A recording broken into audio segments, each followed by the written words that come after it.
ناظرین، مور کی خوبصورتی کے قصے تو آپ نے سنے ہی ہوں گے۔ خوبصورتی میں پرندوں کا سردار ہے اور اس جیسا خوبصورت اور کوئی پرندہ نہیں ہے۔ مور جتنا خوبصورت اب ہے، اس سے زیادہ جنت میں خوبصورت تھا۔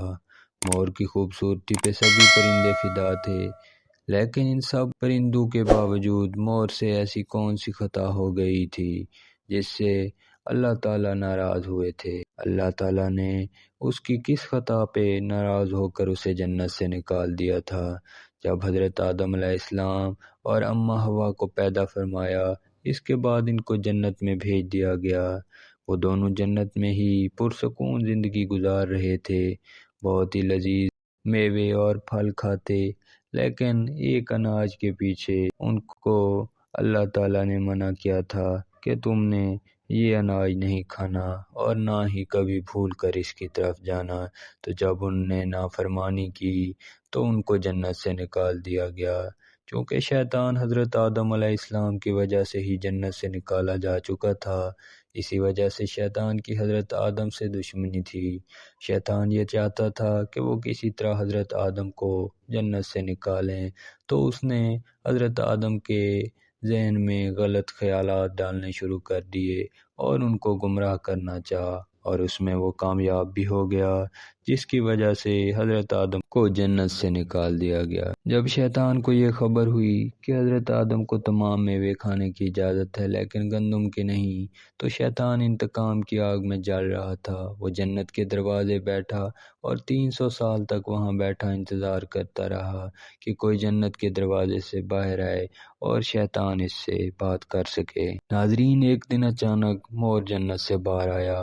شیطان اس کو دیکھتے ہی بہت خوش ہوا۔ شیطان نے پوچھا، اے خوبصورت پرندے، تم کون ہو اور تم جنت سے باہر کیوں آئے؟ تو مور نے کہا، میں مور ہوں۔ اور شیطان کو کہا، اب تم اپنا تعارف کرواؤ۔ تو شیطان نے جواب دیا کہ میں عالم کروبیہ کا ایک فرشتہ ہوں، میں اللہ پاک کی عبادت سے ایک پل بھی غافل نہیں ہوں۔ میں چاہتا ہوں کہ جنت میں جاؤں، وہاں کی نعمتوں کا اپنی آنکھوں سے مشاہدہ کروں۔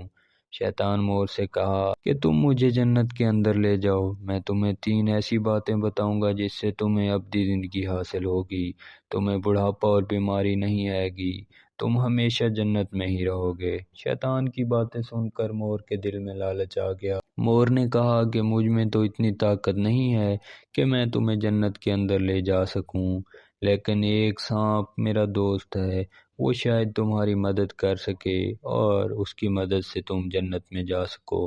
یہ کہہ کر مور سانپ کے پاس آیا، اس کو ساری بات بتائی۔ سانپ بھی شیطان کی باتوں سے بہت خوش ہوا، پھر شیطان کو اپنے منہ میں چھپا کے جنت میں داخل ہو گیا۔ یوں شیطان اپنی چال میں کامیاب ہو گیا۔ جنت کے تمام نگہبانوں کو یہ معلوم تھا کہ شیطان یہ چال چل رہا ہے اور جنت میں داخل ہے۔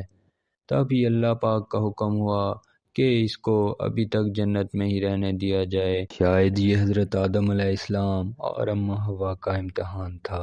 شیطان ان دونوں کے پاس گیا۔ شیطان کو وہ پہچان نہ سکے کیونکہ ماضی کے مقابلے میں اب شیطان کی شکل کافی تبدیل ہو چکی تھی۔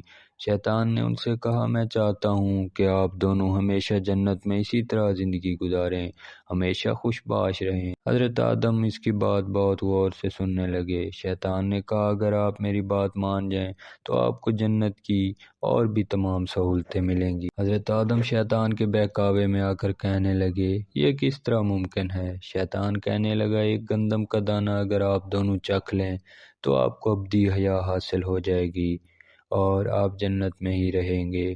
یہ بات سن کر حضرت آدم کے دل میں رجحان پیدا ہوا، جبکہ اماں حوا شیطان کی باتوں میں آ گئی تھیں، جس پر انہوں نے حضرت آدم کو کہا۔